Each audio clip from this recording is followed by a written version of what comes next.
Breaking news, nuclear alert directly from Minsk. Lukashenko has taken the first step. NATO couldn't hold out. Finland is preparing to break in with force. Moscow is visibly nervous. Then it loses sight of the Ukrainian front. Additionally, Russia has noticeably weakened. The Caucasus has finally broken away. All this in our episode of Hellpoint. NATO countries are sounding the alarm. Belarus has bared its teeth. Lukashenko has set the military machine in motion with new force, and it seems it can no longer be stopped. Top secret maps with military bases have been leaked online. A nuclear strike has been prepared. All that's left is to press the button. The rehearsal of this scenario seems likely to end in a real catastrophe. The first signals are already there. Could Minsk really be the one to start it all? A nuclear war? We'll talk about this in just a moment. Belarus is increasingly solidifying its role as a military springboard for Russia. The issue of a Russian base on Belarusian territory is discussed very often. Listen, it's a made-up problem. Journalists from the Schemes project, together with the Belarusian Service of Radio Liberty and the Estonian publications Delphi and Easty Express, analyzed dozens of satellite images from Planet Labs for the years 2022 to 2025 and created a map of Belarusian military facilities. As of today, either new facilities are still being built in Belarus or old training grounds are being modernized based primarily on the preparation of Belarusian military infrastructure. In other words, this is leading to more training of Russian military personnel. The largest scale construction is taking place near the village of Pavlivka, south of Minsk. Work here began in June 2024. And by September 2025, the area had expanded to more than 2 square kilometers. That's roughly the size of 280 football fields. Experts suggest that this is where Russia may deploy its various ballistic missile systems, Oreshnik, the very weapon Moscow loves to use to threaten the world.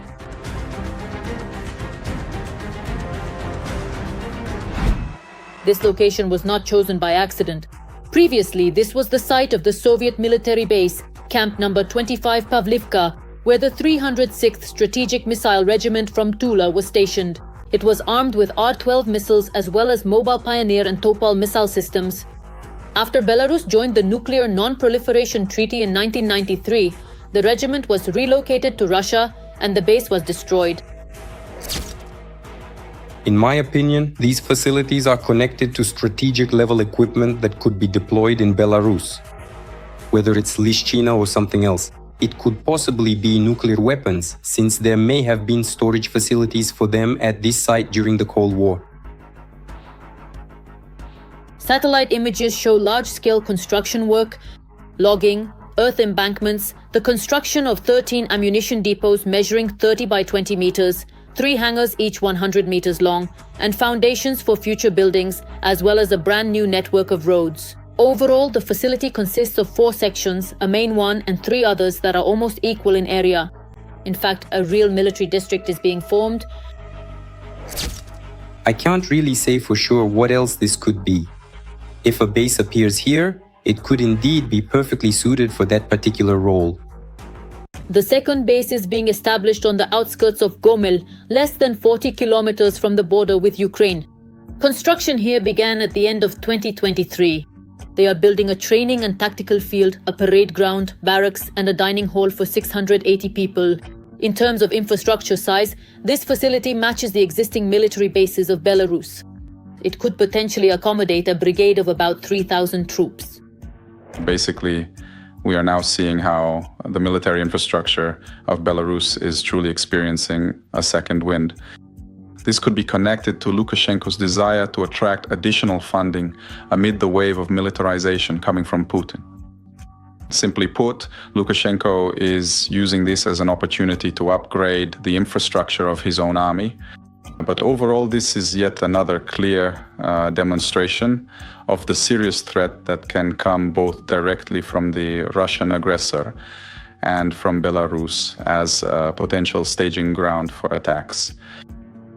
Let us recall that in 2022, it was precisely the territory of Belarus that became the staging ground for the invasion of Ukraine. It was from here that columns of Russian military equipment advanced and about 700 missiles were launched. In addition, the modernization also affected the network of airfields. At the beginning of the full-scale war, Russia used the Belarusian airfields of Luninets, Lida, Baranovichi, Ziabrovka, and Machulishchi as launch pads for its aviation. Now most of them have undergone runway repairs, received new hangars, air defense systems, and fortifications. If Russia truly has plans for a new large-scale invasion of Ukraine or one of the EU countries from the territory of Belarus, it will be impossible without the mass redeployment of aviation to Belarusian airfields. It is precisely the movement of aircraft and helicopters to these bases, as well as the deployment of additional air defense systems, that will be an obvious signal of the Kremlin preparing for offensive actions. In the central part of the country, near Osipovichi, there is active monitoring of the 465th Missile Brigade. New hangars for Iskander-M, warehouses, and even the construction of a separate railway branch between this brigade and the neighboring 1405th Ammunition Base. Experts specifically associate it with the modernization of a warehouse infrastructure to meet increased security needs, not ruling out the possibility of storing Russian strategic-level munitions. These military exercises, which are currently being conducted, are a very serious and significant signal of the direct and deliberate preparation by the Russian Federation, as well as its close allies and satellites, for the possibility of engaging in active and large-scale military actions and operations against either Ukraine or potentially from our northern front. This development should not be underestimated, as it clearly indicates an escalation in readiness and intent.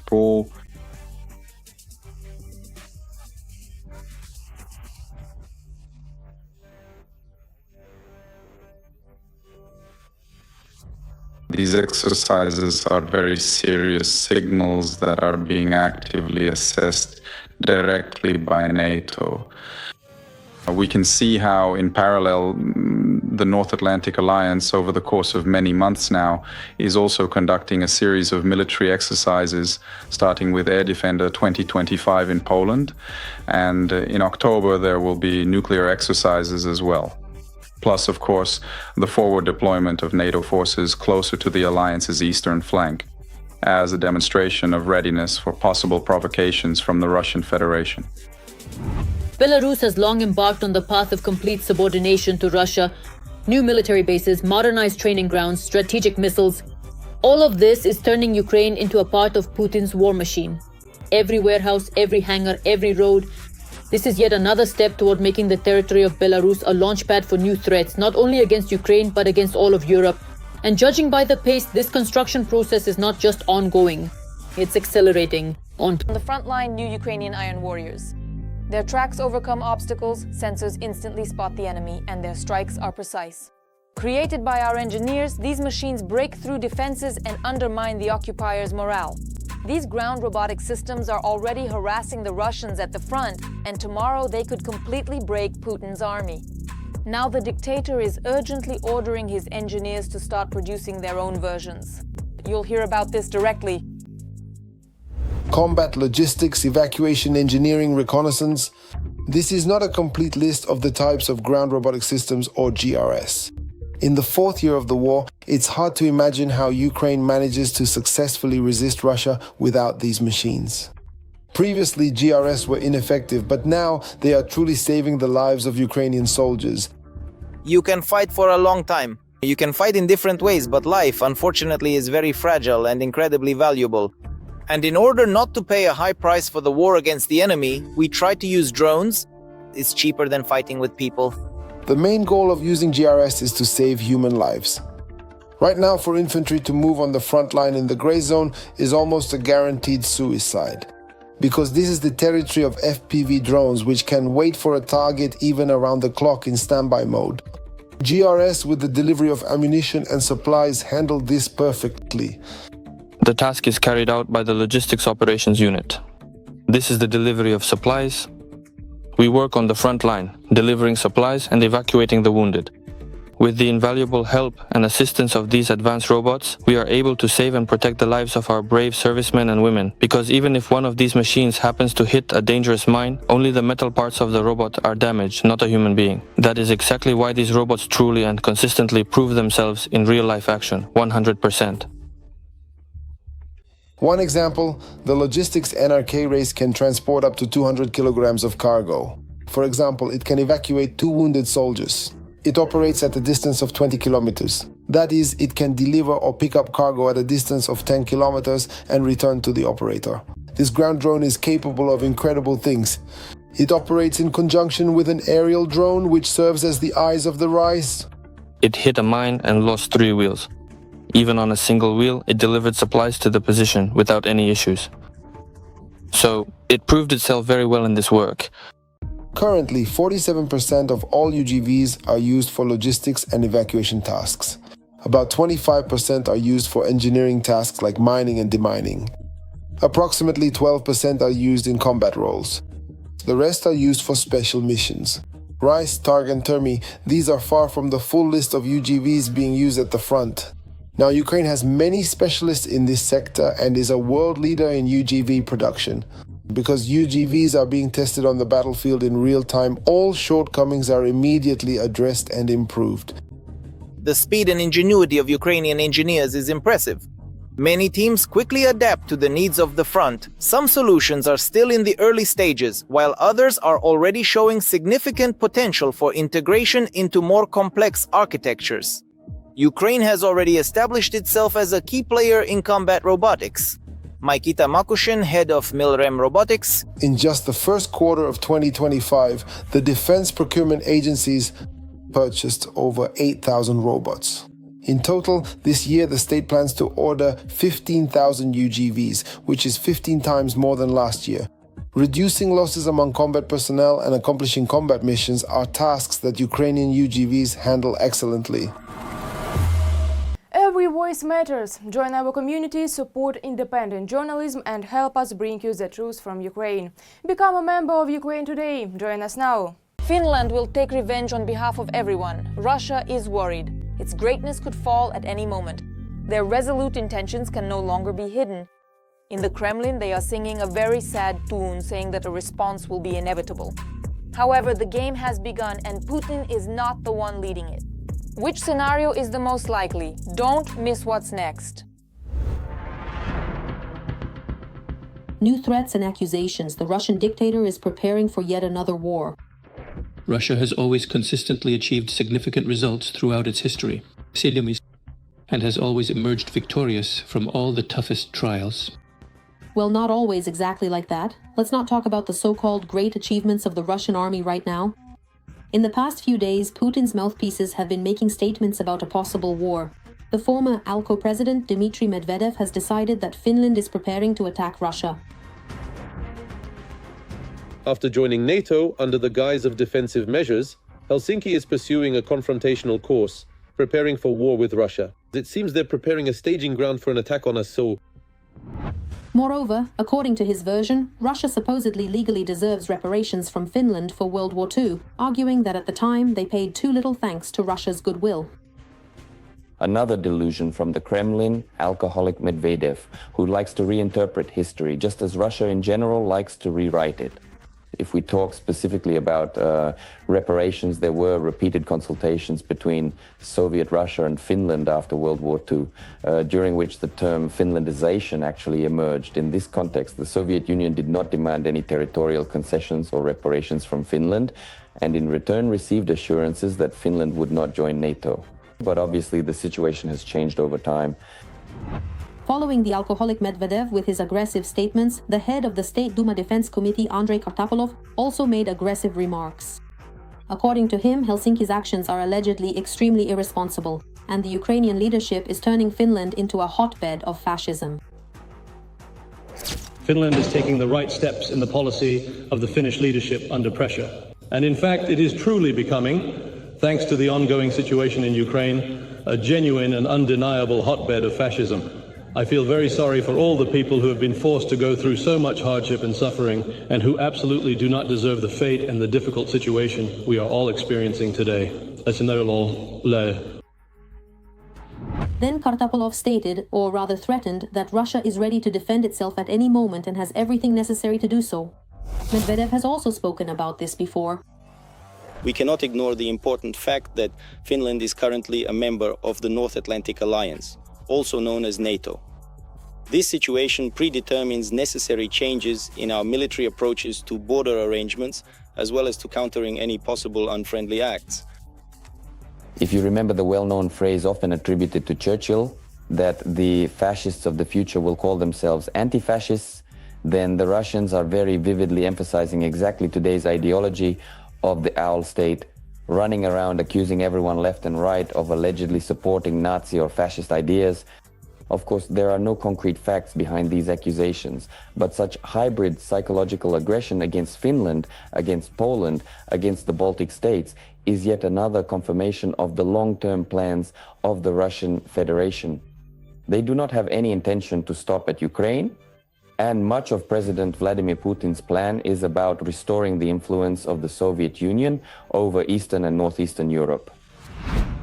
These statements indicate that Moscow is sharply escalating its aggressive rhetoric against Finland, the new NATO country, and all accusations against it are just a continuation of the Kremlin's well-known tactics to attribute aggressive intentions to its neighbors, thereby justifying its own militarization. If the Finns do not respond proactively to various kinds of provocations, if the Finns let the Russians get away with both hybrid attacks and information psychological ones, then perhaps in the future Finland will face similar cases to what we are seeing today with Poland, specifically the incursion of a large number of drones into their territory.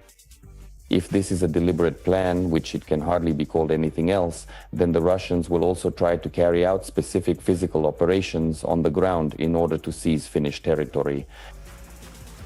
Russia has long been building up forces near the Finnish border. New tents, shelters for fighter jets, and warehouses are being constructed.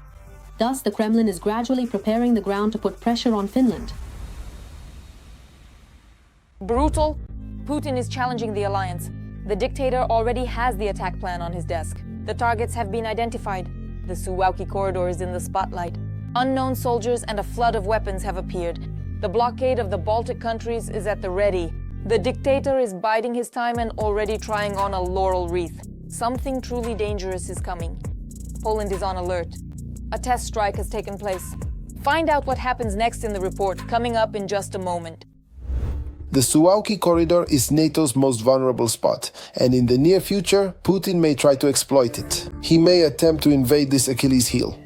This is reported by a British publication. We are observing an increase in Russian military presence in Kaliningrad and Belarus.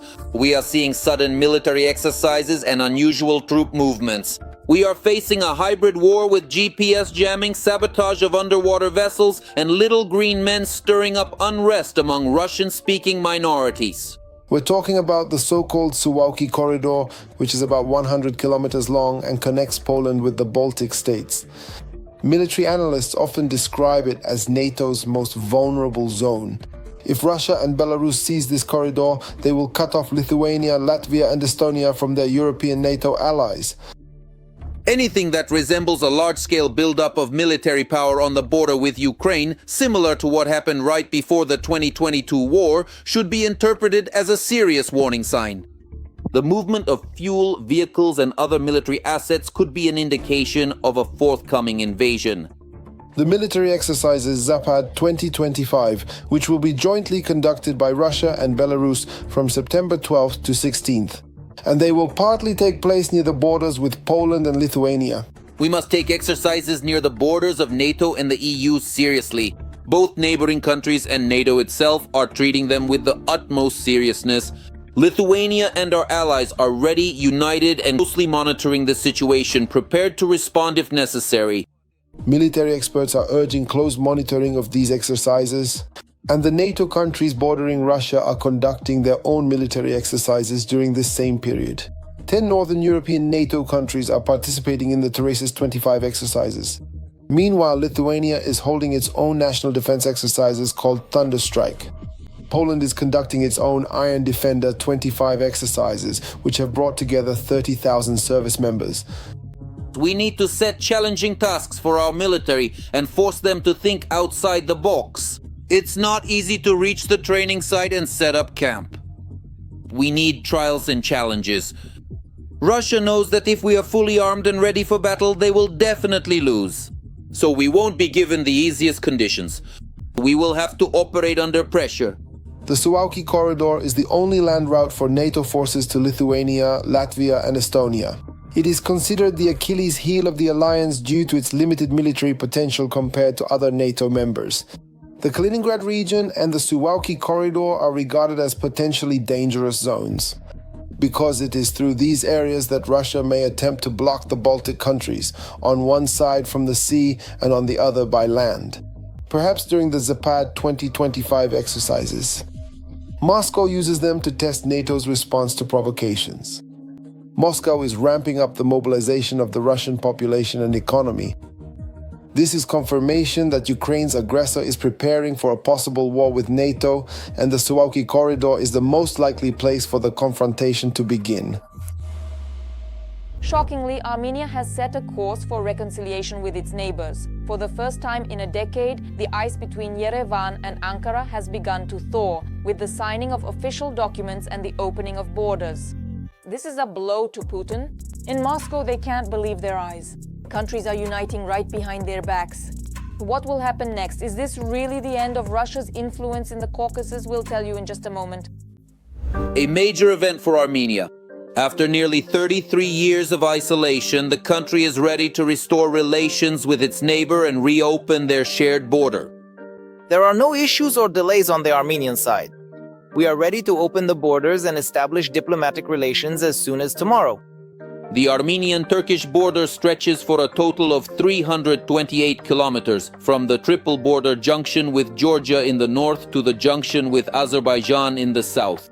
It has been closed since April 3, 1993, when Turkey unilaterally blocked the border, officially citing the occupation of Azerbaijani regions by Armenian forces as the reason.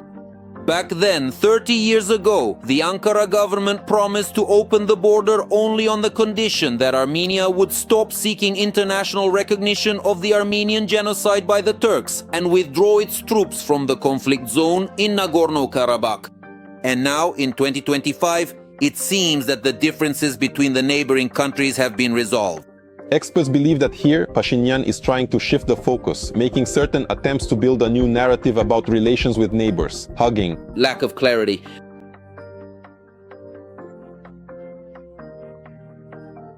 Only in August of this year, an official ceremony was held at the White House to sign a peace agreement with Azerbaijan. The document explicitly states that both Baku and Yerevan formally renounce any mutual territorial claims and also agree to cease the use of force against each other. And now, just a month later, Armenia is ready to put old grievances behind and start a new chapter in its history with neighboring Turkey by opening the land borders between the two countries.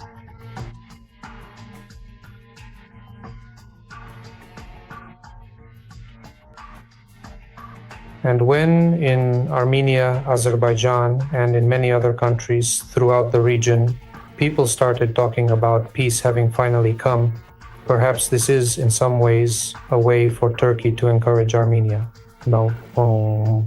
However, experts explain that the intention to open the borders should not be confused with the actual launch of local border checkpoints. Despite Armenia's clear desire to be friends with its neighbors again, the decision to reopen border crossings will not be made by Turkey alone. I think that this decision will not be made without coordination with Azerbaijan. Experts note that there has been no breakthrough so far. The borders remain closed and trade is only conducted through third countries. And even diplomatic relations have not been established. And the main reason is still the unresolved issues with Azerbaijan. Turkey's position in the Caucasus is stronger than ever, and the opening of the borders with Armenia will only strengthen the loyalty of the local population of Donkara, analysts assure. However, some experts believe that the border between Turkey and Armenia will not be opened this year, nor in the near future. After all, talks about this have been going on since as far back as 2020. On February 11th, 2023, it seemed that the end of the blockade was already near. At that time, the border was temporarily opened for the first time in 30 years to deliver humanitarian aid from Armenia. This was for those affected by the devastating earthquake in Turkey and Syria. Afterwards, Erdogan thanked them for their support and once again locked the gate at his checkpoint. After all, Ankara can assert its presence in the Caucasus even without opening its borders.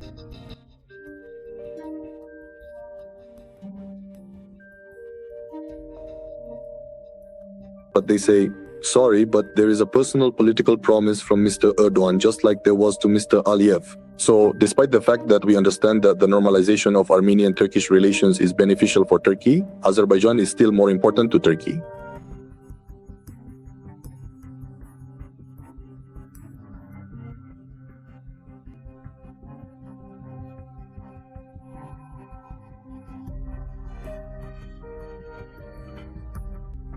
In recent years, the latter has lost all its former influence over the region, ceding this position to Turkey. Russia will be completely sidelined, pushed out of the region. If this is true, it seems that it has no leverage nor any means to influence this. In other words, its time has already passed. Everything Russia could have done needed to be done back in 2020. That's all from me for now. This was Yadarina Hudskalo with you.